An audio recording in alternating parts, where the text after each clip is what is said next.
C'est officiel, le Conseil d'orientation des retraites vient de rendre son avis concernant l'allongement de la durée de cotisation à 41,5 ans pour une retraite à taux plein pour les générations nées à partir de 1955. Un avis que n'a pas attendu Xavier Bertrand pour annoncer cet allongement. Le ministre du Travail veut entériner sa décision dans les prochaines semaines par un décret, une annonce saluée par l'organisation patronale MEDEF. Je le défends parce qu'on ne peut pas faire autrement que d'essayer d'avoir une proportion la plus constante possible entre la durée de vie, l'allongement de la durée de vie en tous les cas, et l'allongement de la durée du travail. Côté syndical, ce sera, je cite, un nouveau motif de mobilisation pour la rentrée. L'opposition, elle aussi, se rebiffe.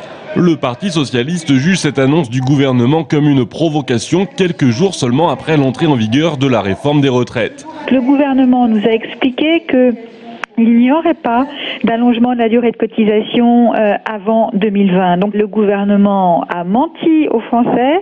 Ça veut dire que la réforme qu'il a fait voter est une réforme qui n'est pas financée puisqu'il éprouve le besoin aujourd'hui d'aller rechercher de nouvelles ressources. Et ça veut dire que l'obsession gouvernementale à ne pas mettre à contribution les revenus du capital l'amène à durcir chaque jour davantage les conditions de départ en retraite des Français. Et dans le propre camp de la majorité UMP, cette annonce du ministre du Travail ne fait pas l'unanimité.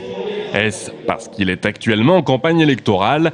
Toujours est-il, pour Dominique Leclerc, sénateur UMP d'Indre-et-Loire, qui a porté le dossier de la réforme des retraites au Sénat, cette annonce ne doit pas se concrétiser dans les faits, en tout cas pas dès à présent. À mon avis, c'est prématuré en fonction de plein de critères, c'est-à-dire l'ambiance économique, etc. Il n'y a pas que le critère d'allongement de durée de vie qui doit être pris en considération.